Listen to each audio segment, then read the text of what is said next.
Selamat siang, kita ucapkan kepada kita semua. Yahoo! Salam! Pada kesempatan ini kami sangat bersyukur bahwa Bapak Ibu sekalian bisa hadir di tempat ini untuk mengikuti kegiatan diseminasi modul 1.4 budaya positif. Dari kami, guru SMK Negeri 1 Lotu, kami sendiri bernama Sogiatman Sebuah SPD dan rekan kerja kami Bapak Muzawa Segan SPD. Kami ini adalah calon guru putra atau CGT Angkatan 9 di Unit Kerja SMK Negeri 1 Lotu, Kabupaten Nias Utara.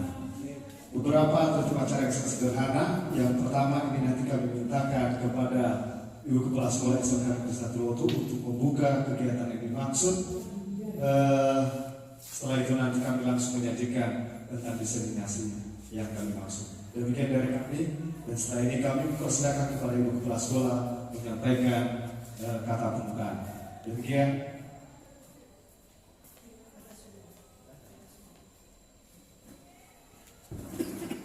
Baik, terima kasih kesempatan yang telah diberikan kepada kami. Salam sejahtera buat kita semua. Yahoo. Yang kami hormati seluruh Bapak Ibu guru beserta staf pegawai, dan secara khusus yang kami hormati Bapak calon guru penggerak angkatan ke-9 atas nama Pak Sogiatman Zebua dan Pak Muzawa Segan. Puji syukur kita panjatkan kehadirat Tuhan Yang Maha Kuasa, di mana pada kesempatan ini kita dapat melaksanakan sebuah agenda kita, yaitu diseminasi modul 1.4 budaya positif yang disampaikan oleh Bapak calon guru penggerak di SMK Negeri 1 Lotu. Tidak banyak hal yang kami sampaikan di sini. Pada kegiatan ini mari kita dukung bersama, baik kami secara pribadi sebagai kepala sekolah dan terlebih-lebih kepada kita seluruh Bapak Ibu guru. Marilah kita menyukseskan kegiatan yang dilaksanakan oleh Bapak berdua di depan ini. Semoga hal ini membawa ke hal yang lebih positif, dan kami mengimbau kepada kita semua supaya kegiatan ini untuk angkatan selanjutnya, marilah kita tetap bersemangat untuk lebih mendaftarkan diri di guru penggerak maupun ke calon pengajar praktik, ya, karena ini suatu pembelajaran buat kita sebagai seorang pendidik. Karena saya melihat ini banyak hal-hal baru yang harus kita laksanakan dan harus kita pelajari dan harus kita aplikasikan di dalam pembelajaran. Dan harapan kita bersama kepada Bapak berdua di depan ini, hal-hal yang baru ini supaya diimplementasikan kepada seluruh siswa-siswa kita, dan supaya kita berbagi juga kepada teman-teman kita, rekan kita, seluruh Bapak Ibu guru di SMK Negeri 1 Lotu. Mungkin itu saja yang perlu kami sampaikan, dan akhir kata, dengan kita minta ridho Tuhan Yang Maha Esa, maka kegiatan diseminasi modul 1.4 budaya positif yang disampaikan oleh Bapak Sogiatman Zebua SPD dan Bapak Muzawa Segan SPD CGT Angkatan 9 Unit Kerja SMK Negeri 1 Lotu Kabupaten Nias Utara kita buka secara resmi. Jadi itu saja yang perlu kami sampaikan, dan akhir kata ufuli wa baitarefu Yahoo.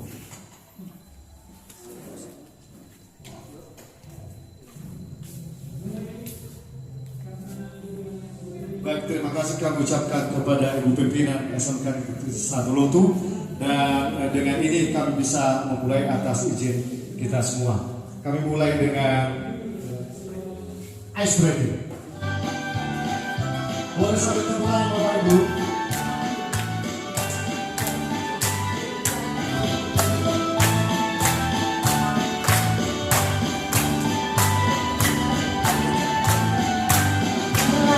Pancasila, beriman dan bertakwa pada Tuhan Yang Esa, dan berakhlak mulia, berterima Angola, gotong royong mandiri, kreatif.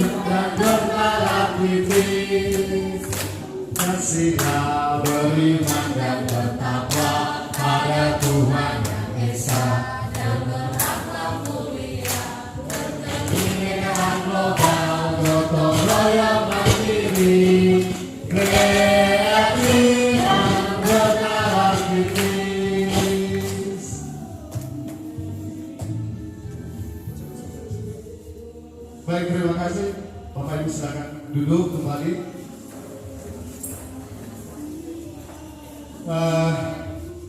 Sebelumnya kami ingin sangat berterima kasih kepada Bapak Ibu sekalian yang telah berkenan hadir di acara diseminasi modul 1.4. Dan di sini kami memperkenalkan diri dulu bahwa saya sebagai bernama Soniat Manzebua, calon guru penggerak angkatan 9 dari unit kerja SMK Negeri 1 Loto.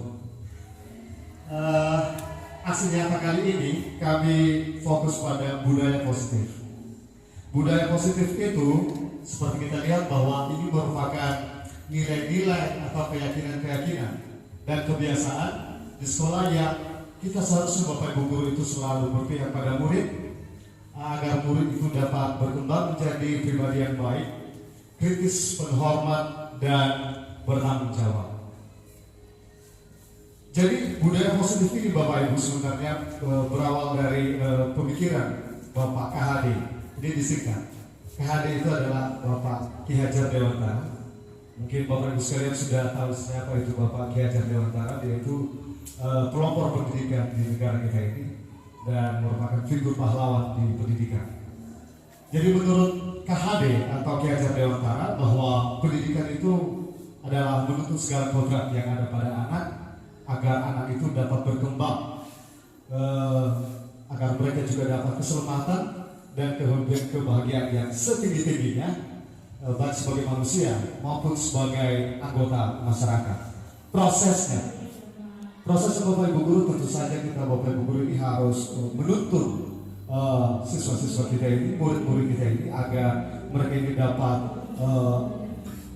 dipamongkan, agar mereka dapat berbuat seperti yang seharusnya. Nah, jadi kalau mungkin kita bertanya Bapak Ibu ya, apa keterkaitan ya tujuan pendidikan tadi dengan budaya positif ini? Jadi seperti kita lihat bahwa salah satu filosofi atau jalan pikiran dari KHD itu adalah melakukan pembelajaran yang berpihak pada murid. Jadi segala sesuatu Bapak Ibu yang kita lakukan di lingkungan sekolah itu mulai dari perencanaan pembelajaran seperti LPP, kemudian assessment, kemudian bagaimana juga konseling kepada murid-murid kita, itu kita harus selalu berpihak pada murid. Kalau perlu Bapak Ibu, filosofi Bapak KHD pernah mengatakan bahwa kita itu sebagai Bapak Ibu guru harus kita menghamba. Kita harus menghamba pada murid. Tapi bukan maksudnya nanti Bapak Ibu yang menghamba seperti antara raja dan bawahan, bukan seperti itu. Tetapi kita selalu berpihak pada murid. Segala sesuatu aspek yang dilakukan oleh murid di lingkungan sekolah, kita selalu mengedepankan keberpihakan kepada murid tersebut.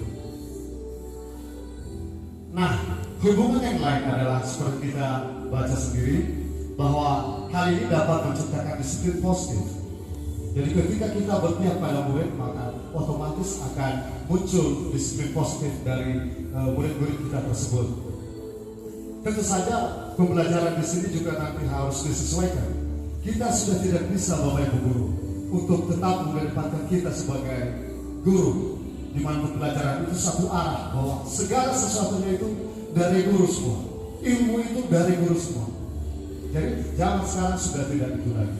Kita sudah tidak bisa melakukan pembelajaran yang teacher center, tetapi kita harus berfokus pada pembelajaran yang fokus pada murid. Bagaimana caranya itu Bapak Ibu? Ya mungkin melalui pendesainan atau perencanaan pembelajaran kita harus mengedepankan model pembelajaran yang berpihak pada murid. Nah, pada kesempatan ini juga kami sebagai calon guru penggerak angkatan 9 ingin memberikan sesuatu perubahan paradigma pembelajaran. Paradigma ini maksudnya bagaimana seharusnya kita berpikir akan sesuatu hal.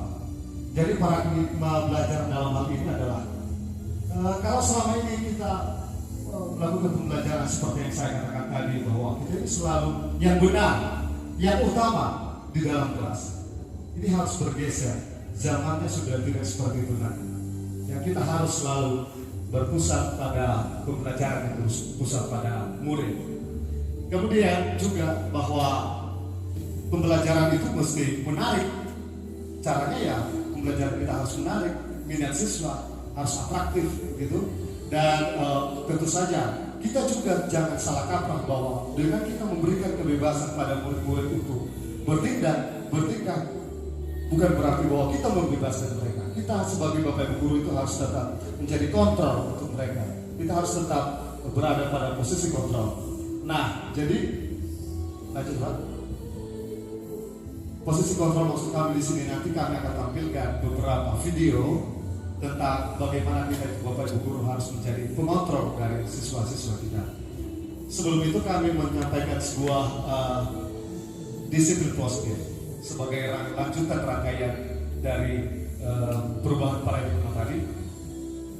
Disiplin positif di sini adalah suatu pendekatan untuk menerapkan disiplin dari dalam diri anak tanpa hukuman dan hadiah, dengan tujuan ada beberapa hal. Yang pertama, agar kita bisa bertanggung jawab dengan mereka, kemudian agar juga siswa itu termotivasi, kemudian juga agar nanti murid-murid kita itu setelah nanti menginjak dewasa, mereka itu bisa menjadi pengendali atas diri mereka sendiri. Jadi untuk memperdekat pemahaman kita semua atas apa yang disebut dengan disiplin positif ini, kami mohon bantuan dari Bapak Operator untuk bisa menampilkan video contoh dari disiplin positif itu yang telah kami lakukan di SMK Negeri 1 Lotu ini. Baik, berikut adalah merupakan contoh dari budaya positif yang telah kami lakukan di sekolah SMK Negeri 1 Lotu. Mari kita saksikan bersama. Nama saya Sumiatman Zebua, calon guru penggerak angkatan 9 unit kerja SMK Negeri 1 Lotu, Kabupaten Nias Utara. Pada kesempatan ini juga perkenalkanlah Ibu Fasilitator Ibu Nurul Fitri, Ibu Belajar Praktik, Ibu Meridia Belajar Lasi, dan saya sendiri sebagai calon guru penggerak Sumiatman Zebua. Pada kesempatan ini saya akan memberikan demonstrasi kontekstual ini penerapan sensitif dan estetik.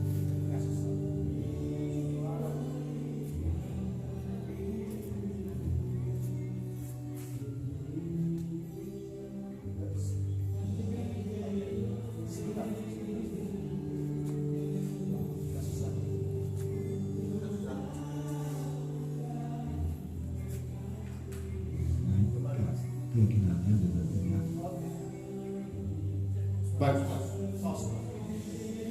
Baik Bapak Ibu, nanti ini video tentang segitiga restitusi. Jadi ini kurang lebih bagaimana semestinya seorang guru itu menangani kasus dari siswa itu.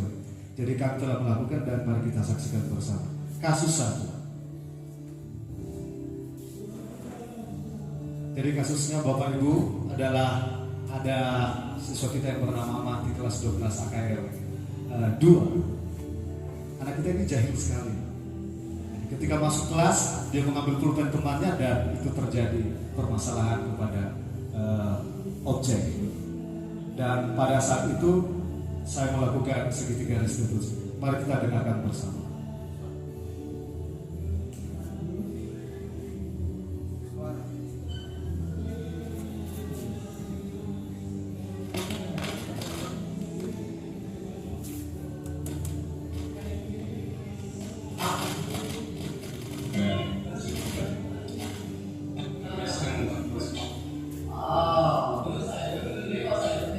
Mengapa Anda melakukan itu? Saya iseng saja, ingin mencari saja. Oh, kamu iseng saja. Apakah kamu tahu dengan mengusir Julia memancing juga emosinya sehingga dia mengeluarkan kata-kata kotor dan kamu ada dalam masalah? Ya, yang tidak sengaja. Kita tolong di pause bentar. Dan namanya bercanda. Jadi Bapak Ibu, ini tahap maksudnya tahap identifikasi masalah ya. Jadi kita benar-benar dulu menenangkan dan menstabilkan siswa tersebut. Kemudian kita lanjutkan pada tahapan berikut, nanti ini merupakan tahapan validasi masalah. Baiklah, Bapak di sini bukan untuk mencari siapa yang benar siapa yang salah. Bapak di sini hanya untuk mencari saudara saya secara bersama-sama, berpikir secara bersama-sama tentang apa kira-kira yang bisa kita lakukan untuk menyelesaikan masalah ini. Kamu melakukan ini pasti dengan punya alasan lain, kan? Pasti kamu bahagia ketika kamu terkejut, kesal, dan marah. Iya kan? Iya, Pak. Ya, Bapak melihat kamu merasa. Kita tolong Pak kasus 2 nya. Baik.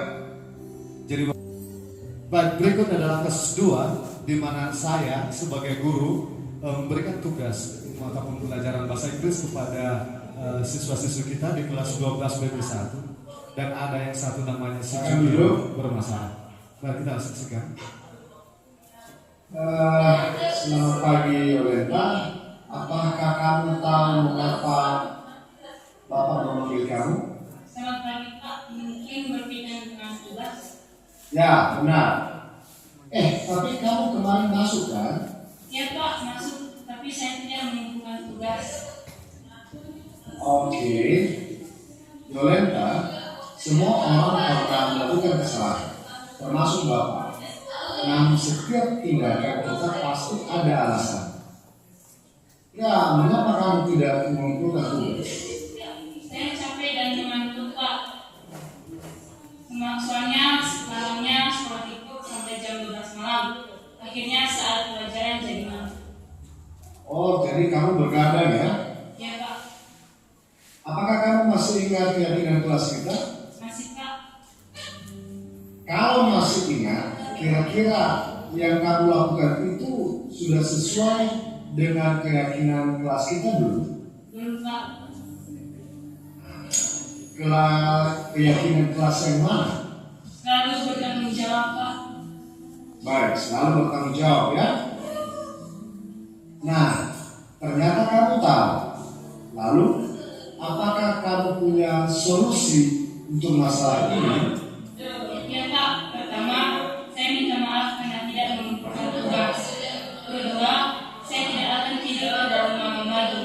Dan yang ketiga, saya akan mengerjakan tugas dari Pak Sol dan akan saya umpulkan besok.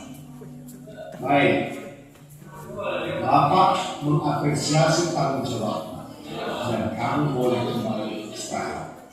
Terima kasih Pak. Ya, silakan.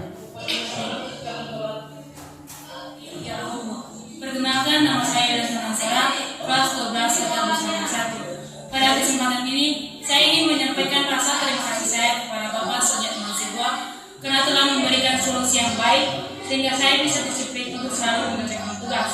Saya merasa senang dengan bimbingan dari Bapak Sojat Mahasiswa.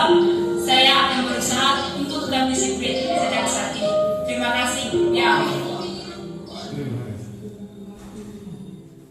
Baik, Bapak Ibu, tadi itu merupakan video dari contoh salah satu penyelesaian masalah siswa secara segitiga restitusi. Bagaimana Bapak Ibu? Jadi apa boleh buat Bapak Ibu, hanya itu yang bisa kami membuat videonya, mudah-mudahan bisa maknanya tetap sampai kepada Bapak Ibu sekalian. Lanjut Pak. Baik, jadi pada kesempatan ini kalau kita melihat dari belakang, mengapa siswa kita itu melakukan sesuatu tindakan yang salah? Ternyata motivasinya seperti ini Bapak Ibu. Bahwa yang pertama, kita itu kadang untuk menghindari ketidaknyamanan atau hukuman. Itu motivasinya sebenarnya. Kemudian kedua, kadang ada kita memberikan sebuah imbalan kepada siswa. Padahal kita tidak tahu bahwa memberikan imbalan berupa hadiah itu tidak selalu merupakan penyelesaian dari masalah. Malah hadiah itu kadang-kadang akan menjadi bumerang pada siswa. Artinya begini Bapak Ibu, nanti ke depan siswa itu baru tidak mau melakukan kesalahan ketika dia diberikan hadiah. Selama Bapak Ibu tidak memberikan hadiah, maka dia tetap akan melakukan kesalahan maupun tindakan yang salah. Makanya pemberian imbalan berupa hadiah atau reward itu untuk sekarang ini sangat dihindari.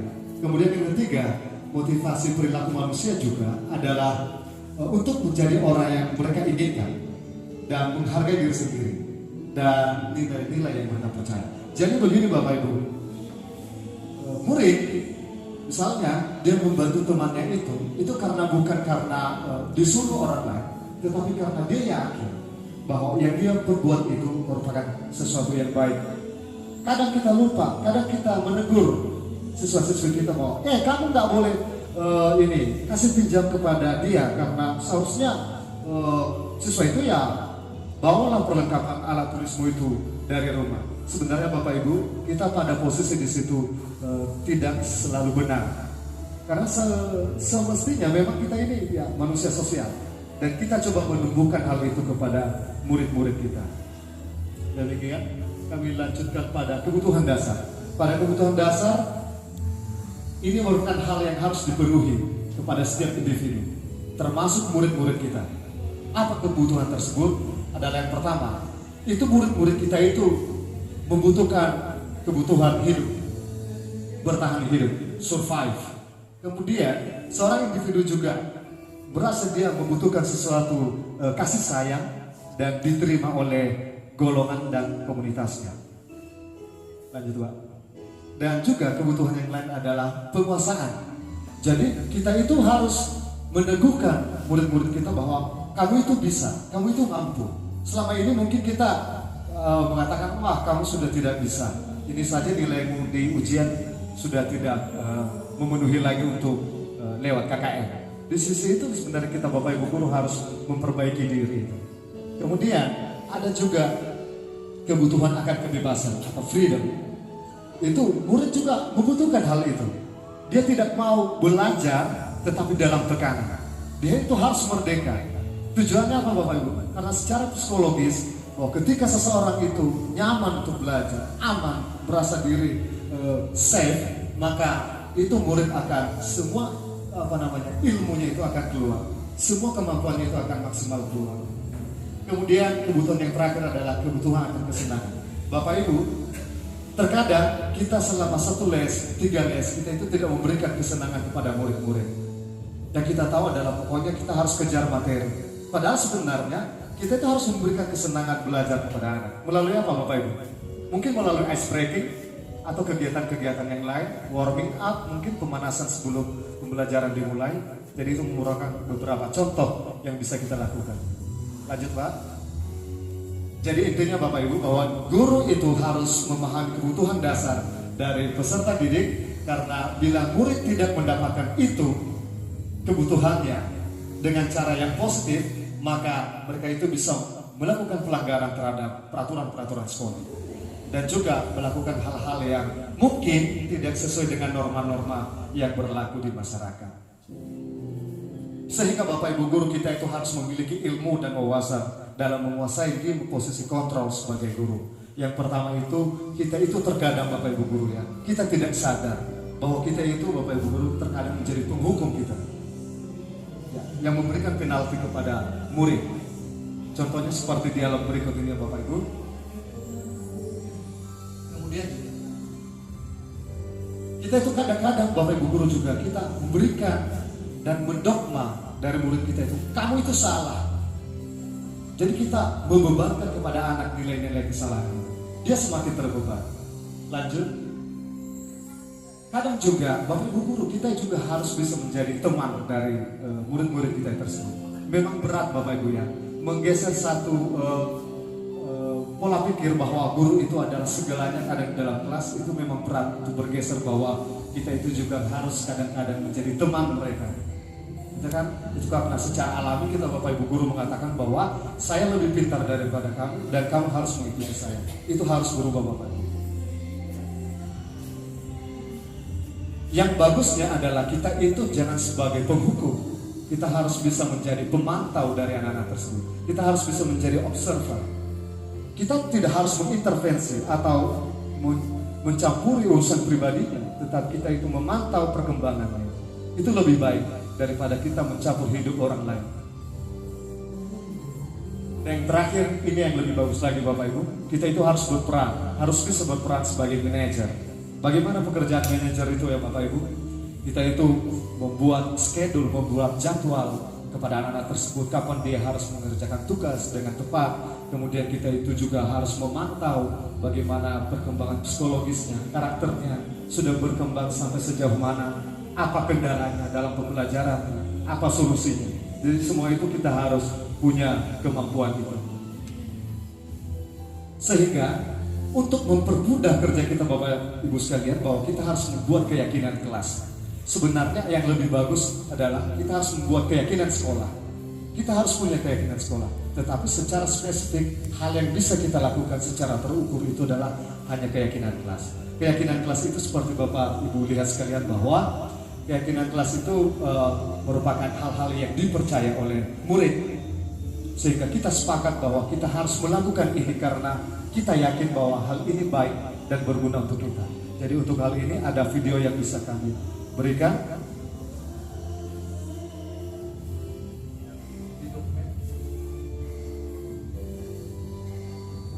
Jadi video ini nanti Bapak Ibu hanya sebuah video sederhana saja yang saya lakukan di kelas. Pada hari ini kita akan membuat sebuah keyakinan kelas kita agar bisa menjadi sesuai dengan. Setuju?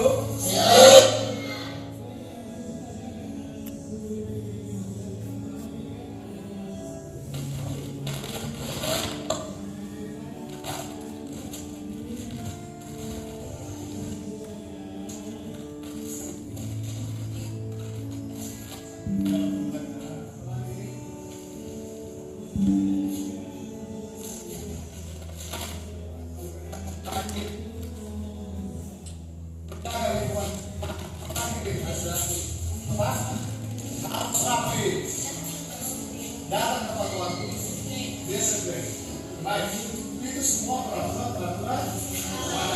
Bagaimana agar peraturan sekolah itu yakin kita bahwa kita perlu melakukannya dan berguna. Caranya bagaimana? Bekerja sama. Untuk kita kerjasama di sini, Bapak memberikan beberapa sticky notes. Anak-anak nanti tulis di sticky notes ini dan tempel di bagian peraturan kelas menjadi peraturan kelas. Oke ya?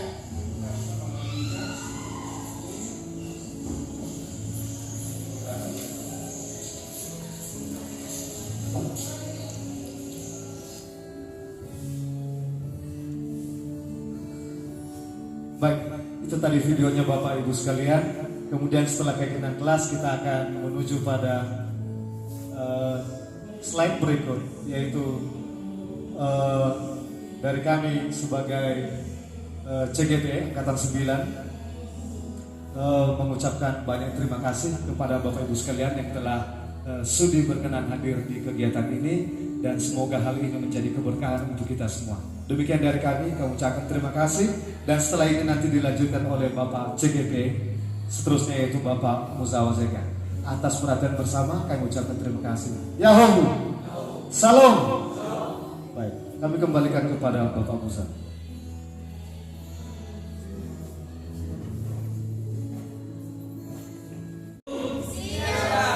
Salam dan bahagia. Salam dari guru penggerak. Perkenalkan, nama saya Muzawazega, calon guru penggerak Angkatan 9 dari SMK Negeri 1 Lotu, Kabupaten Nias Utara. Tujuan acara kita pada hari ini, kami melakukan sosialisasi atau diseminasi mengenai apa yang telah kami pelajari selama ini di pendidikan atau program guru penggerak. Dan ini merupakan aksi nyata kami untuk menyampaikan, untuk berkolaborasi kepada seluruh guru di Sekolah Satuan Pendidikan SMK Negeri 1 Lotu untuk mengimplementasikan apa yang telah kami pelajari selama ini. Tema pada hari ini yang kami sosialisasikan mengenai budaya positif. Dan sebelumnya dulu kami melihat, karena ini sudah siang, sudah mulai ada yang ngantuk ya. Untuk itu mari kita melakukan ice breaking dengan hormat kepada Bapak Ibu guru untuk berdiri di tempat, dan kita melakukan nanti gerakan yang telah disediakan oleh operator. Silakan Pak. Ada gerakannya Bapak Ibu.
Cukup Pak.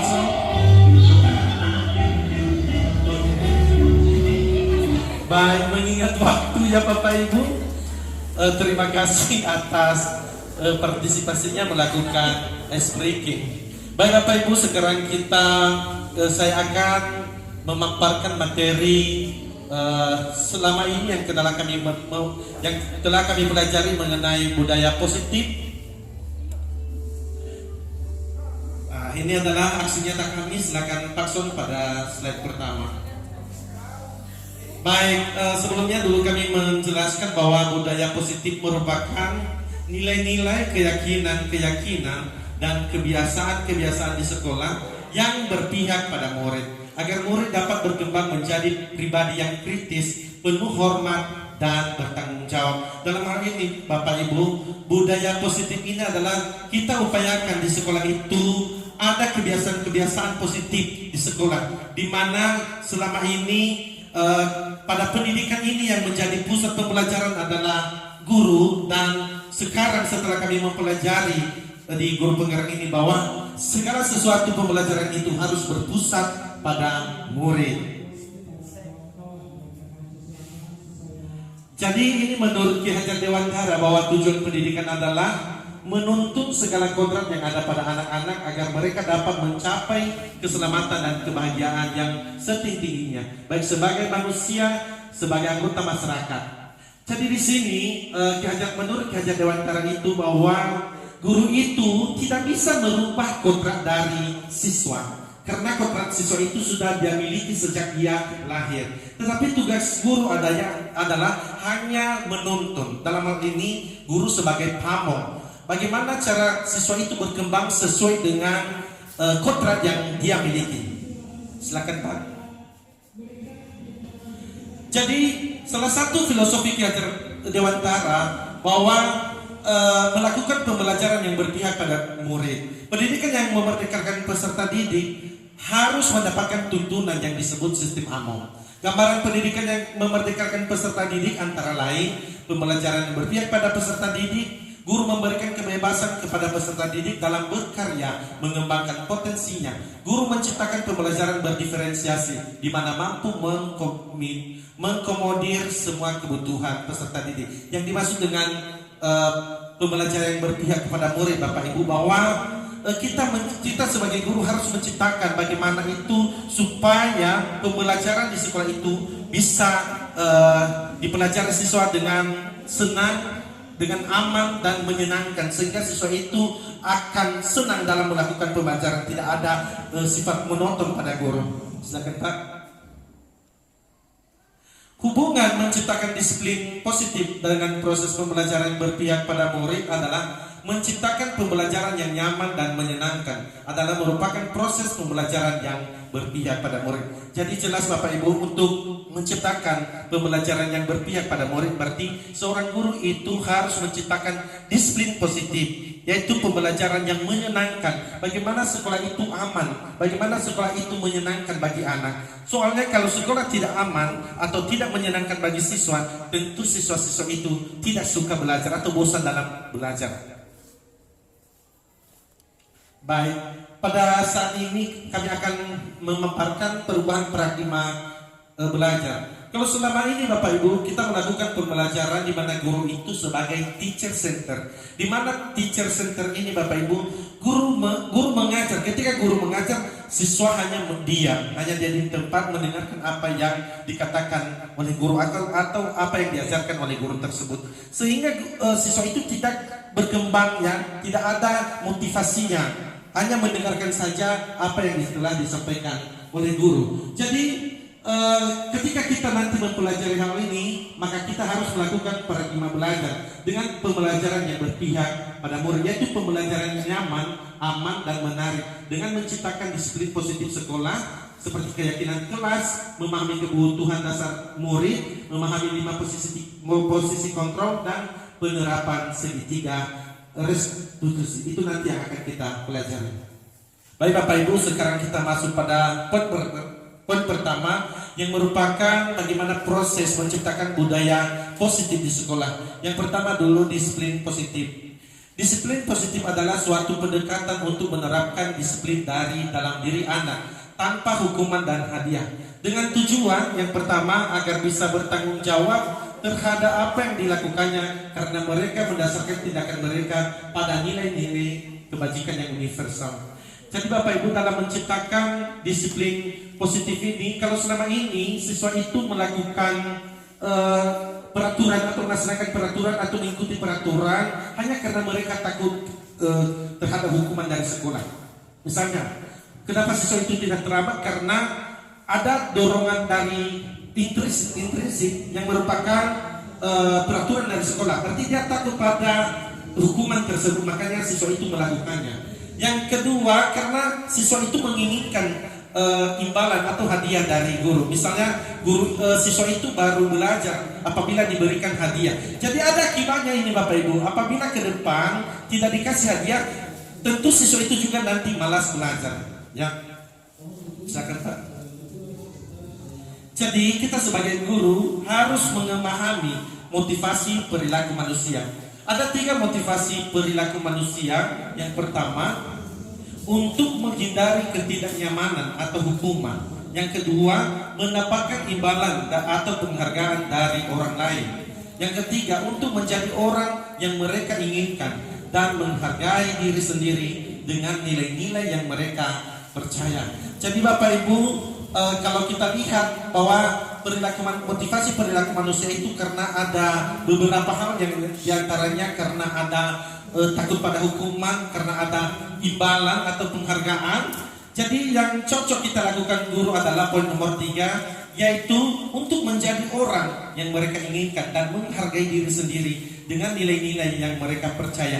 Jadi ini merupakan siswa itu melakukan sesuatu bukan karena ada dorongan dari eksternal, ya, eksternal, karena ada pengaruh dari luar. Tetapi di sini untuk kita pelajari pada hari ini, bagaimana kita menciptakan supaya siswa itu termotivasi dalam dirinya sendiri, bukan karena motivasi dari luar.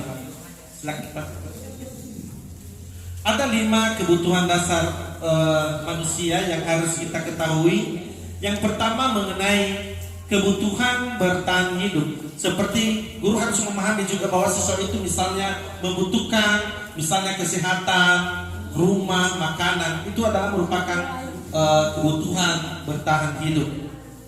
Yang kedua, siswa itu juga membutuhkan kasih sayang dan rasa diterima. Seorang guru harus tahu bagaimana apa kebutuhan dari siswa tersebut. Maka kita juga harus menerapkan atau memberikan kasih sayang atau rasa diterima kepada siswa. Kadang-kadang siswa kalau tidak ada perhatian guru, bisa saja pembelajaran itu dia tidak suka, ya. Guru itu juga bisa saja dia benci guru tersebut.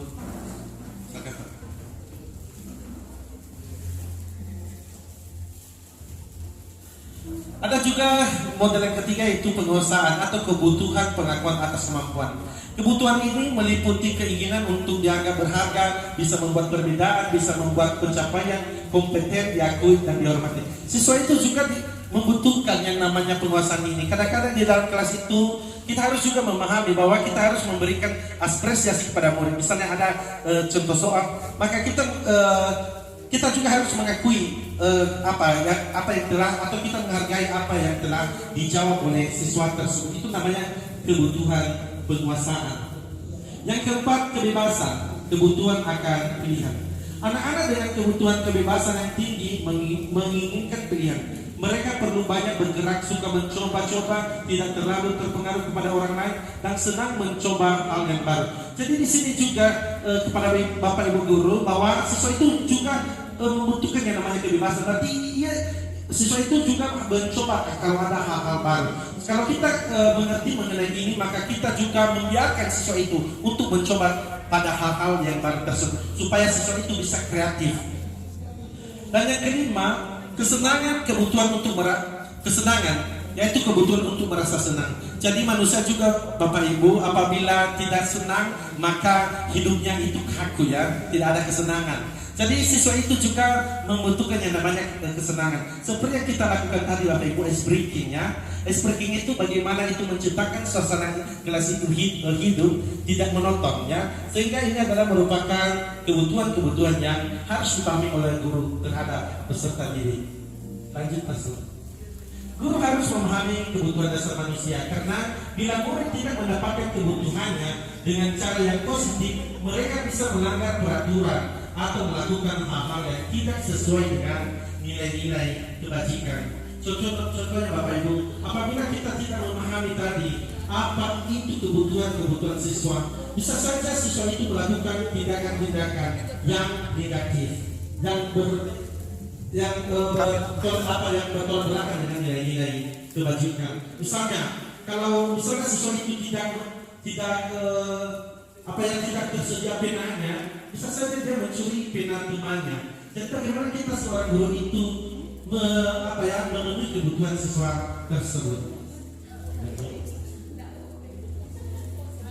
Baik Bapak Ibu, ada 5 posisi kontrol restitusi, di mana pada posisi ini ada 5 yang biasa dilakukan oleh guru. Yang pertama, posisi sebagai penghukum. Seorang penghukum bisa menggunakan hukuman fisik maupun verbal. Kadang-kadang Bapak Ibu yang selama ini kita lakukan, kita menyelesaikan masalah siswa itu dengan melakukan hukuman pada siswa. Misalnya siswa itu terlambat, berarti ketika siswa itu terlambat maka kita memberikan proses hukuman. Misalnya yang sering kita lakukan, misalnya membersihkan toilet, ya, atau disuruh siswa itu berbuka, atau mengangkat batu ya, itu yang sering dilakukan ya. Jadi posisi penghukum ini yang sering kita lakukan ini, mudah-mudahan dengan kita mempelajari nanti posisi kontrol ini kita minimalisir untuk melakukannya. Bapak Zendro silakan ditampilkan bagaimana video dari penghukum ini. Bapak Ibu, adalah video yang telah kami pelajari sebelumnya pada eksplorasi konsep mengenai posisi penghukum ini. Ada di download di menu. Nah, itu dia Pak, yang keempat final 5 posisi kontrol restitusi. Masuk pada posisi kontrol penghukum. Baik Bapak Ibu, ini adalah contohnya. Langsung saja pada kasusnya Pak.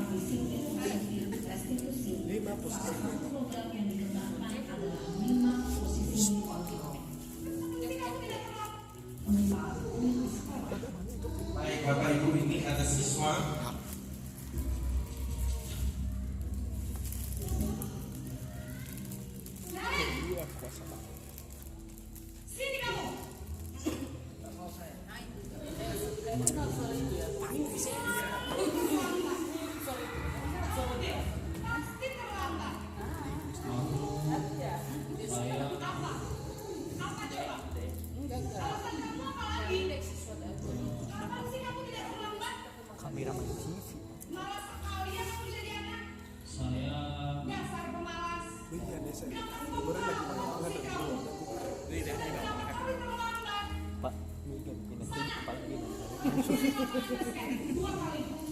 Kenapa saya harus beli lapangan basket, Bu?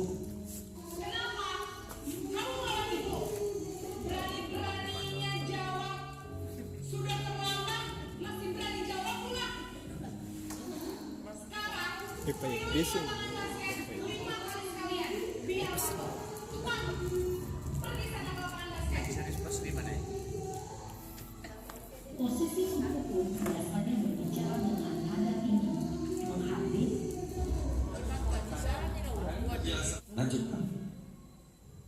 Lanjut. Baik Bapak Ibu, ini selama ini yang pernah saya ceritakan kepada Bapak Ibu mengenai segitiga restitusi. Segitiga restitusi Bapak Ibu ada 3, yaitu validasi tindakan yang salah, Yang kedua, yang pertama dulu Bapak Ibu, menstabilkan identitas. Yang kedua, validasi tindakan yang salah. Dan yang ketiga adalah menanyakan keyakinan. Kita tadi kan sudah melihat seperti yang dipaparkan oleh Bapak Song mengenai kasus siswa. Jadi kita harus menstabilkan identitas siswa. Contoh, baik Bapak Ibu, sekarang kita buat sesi tanya jawab atau ruang diskusi. Apabila ada pertanyaan Bapak Ibu yang belum dimengerti atau ada masukan-masukan yang bersifat membangun, maka kami persilakan. Ada Bapak Ibu? Ya, ya Pak, silakan diperkenalkan namanya. Ya, baik, terima kasih atas penyampaian materi tentang budaya positif untuk seluruh Bapak Ibu guru diterapkan di lingkungan sekolah. Namun yang perlu saya pertanyakan bahwa jelas tadi bahwa segitiga restitusi kalau boleh itu diterapkan kepada setiap siswa, bagaimana kita menyelesaikan suatu permasalahan. Jadi yang mau saya tanyakan di sini Pak, ketika kita sedang melaksanakan segitiga restitusi ini, seandainya 1 kali, 2 kali, dan 3 kali gagal, wajib nggak kita memberikan hukuman seterusnya? Begitu. Baik Bapak Ibu, terima kasih atas pertanyaannya. Misalnya tadi kan dari pertanyaan Bapak, kita sudah melakukan restitusi kepada siswa tersebut 1 atau 2 kali, bahkan 3 kali. Namun siswa tersebut tetap melakukan kesalahan yang sama. Yang kita lakukan Bapak Ibu bukan kita tidak boleh melakukan hukuman. Masih ada solusi lain yang kita berikan.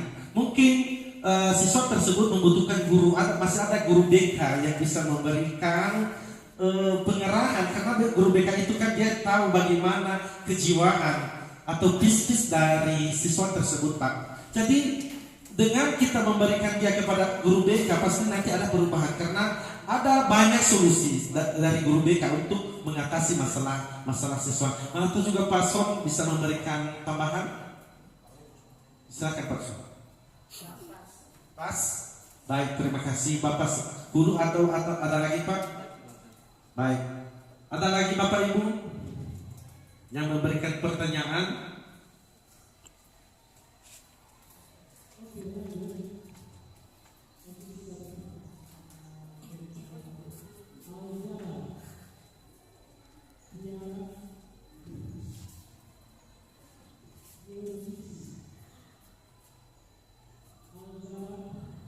Ada Pak?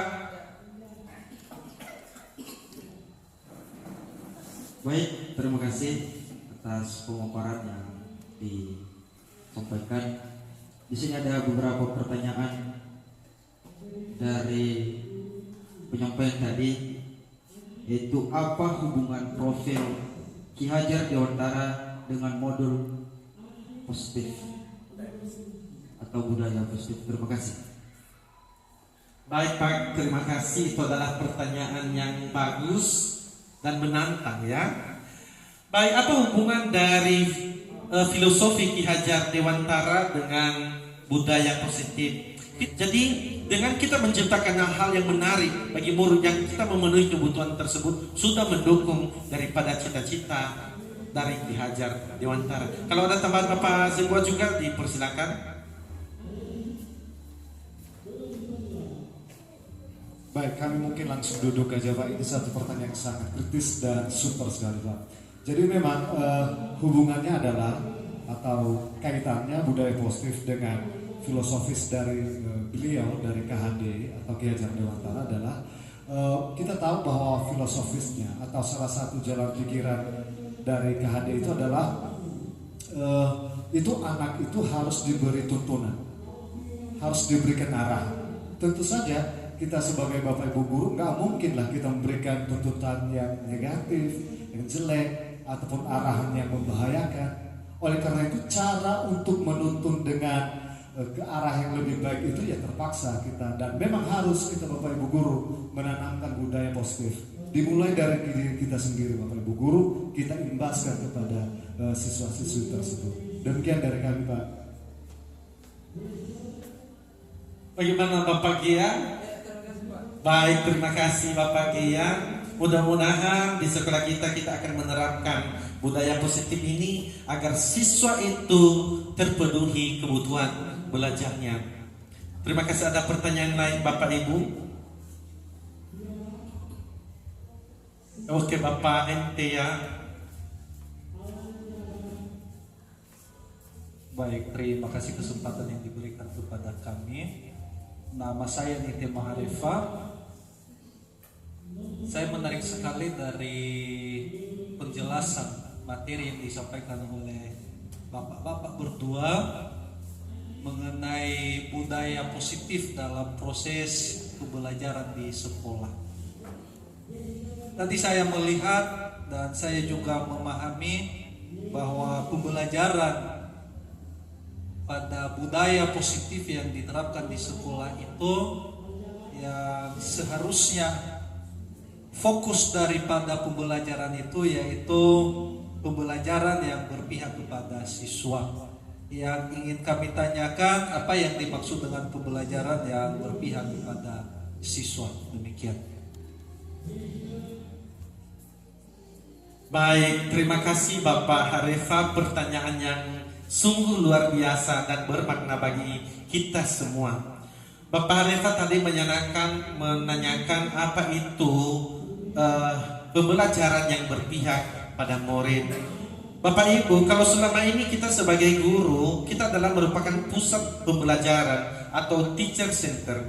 Semua materi-materi itu berasal dari guru. Berarti pembelajaran yang berpihak pada murid dalam hal ini bahwa sumber belajar bukan lagi pada guru. Siswa itu dibiarkan menemukan cara belajarnya sendiri. Misalnya guru itu memberikan materi dan siswa itu bisa mencari atau mengembangkan ilmu itu. Misalnya bisa melalui media internet atau buku-buku referensi lainnya. Jadi siswa di sini harus benar-benar pembelajaran itu berorientasi pada murid tersebut supaya siswa itu bisa berkembang, bisa mengembangkan diri, bisa ilmunya itu bisa luas atau dia kreatif dengan mata pelajaran yang telah diperolehnya dari guru. Jadi bagaimana cara guru itu memenuhi kebutuhan siswa? Misalnya kan memberikan pembelajaran yang menarik kepada siswa.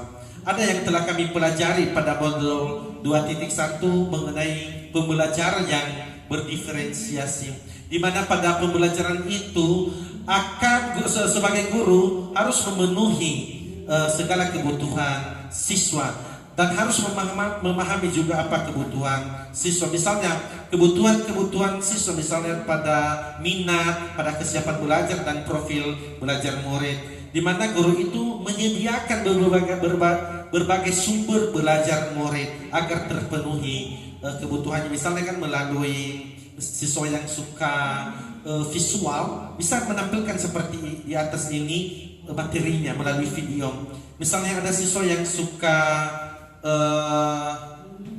auditor ya, atau suara atau pendengaran, maka guru juga harus memfasilitasinya, memberikan materi melalui rekaman. Dan ada juga siswa yang suka misalnya pada kinestetik atau gerakannya, maka guru juga misalnya pada pembelajaran olahraga ini, pada pembelajaran olahraga, maka guru itu menerapkan metode kinestetik, di mana guru itu memaparkan gaya atau bagaimana cara misalnya pada servis bola ya, pada servis bola berarti dalam hal itu guru telah memenuhi kebutuhan siswa dengan metode atau gaya kinestetik. Demikian, kalau ada teman Bapak Zebo juga dipersilakan.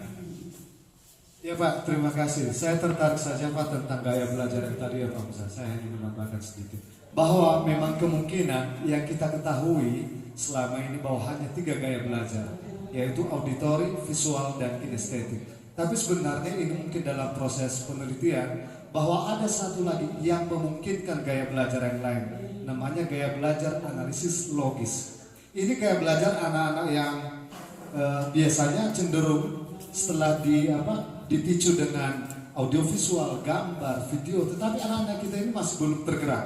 Mengapa demikian? Karena ternyata ini siswa kita ini ada gaya belajar yang khusus, yaitu analisis logis. Biasanya itu anak-anak yang suka mengasosiasi.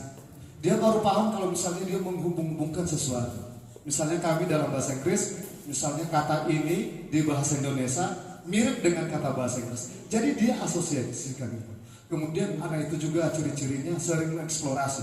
Dia nggak tertarik dengan video, dia nggak tertarik dengan musik. Dia cenderung sendiri, duduk, dan mulai berpikir kritis. Dan Bapak Ibu guru semua, kita perlu mengantisipasi hal itu. Walaupun hanya 3 gaya belajar dan mungkin saja itu terdapat di kelas kita. Jadi sebagai Bapak Ibu guru harus tetap siap sedia. Demikian. Baik Bapak Ibu, kalau ada pertanyaan lagi yang perlu disesuaikan atau lagi ada masukan? Ada masukan Bapak Ibu? Oke, baik. Untuk itu karena Bapak Son tadi yang membuka acara ini, maka kami persilakan lagi untuk ditutup. Terima kasih.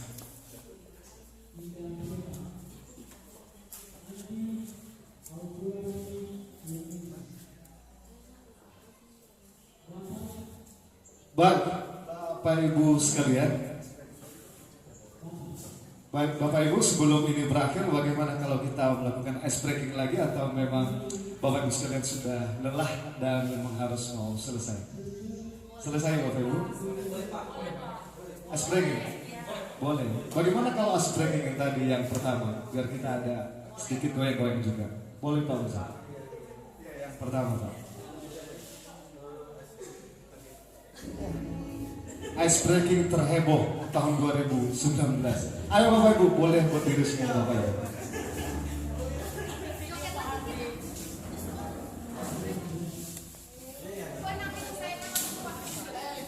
Oke, ya Bu.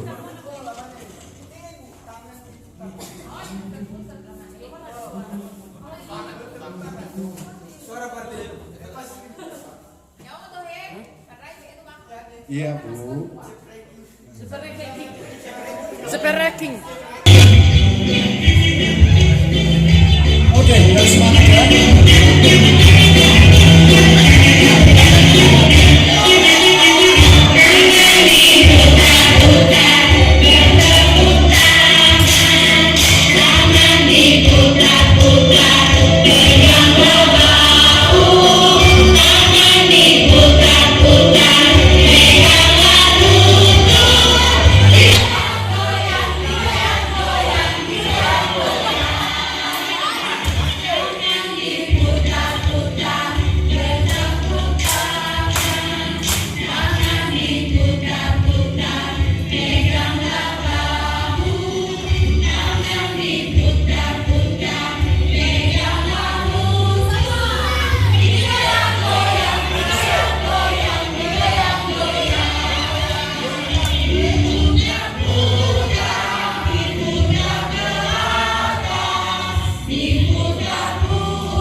Take 1. Terima kasih semuanya, dan dengan berakhirnya ice breaking tadi, maka kegiatan diseminasi modul 1.4 budaya muslim kami CGP Angkatan 9, saya Suniatman Zebua dan Bapak Muzawa Zega selesai juga sudah. Atas partisipasi Bapak Ibu sekalian, kami ucapkan terima kasih. Yahoo, salam.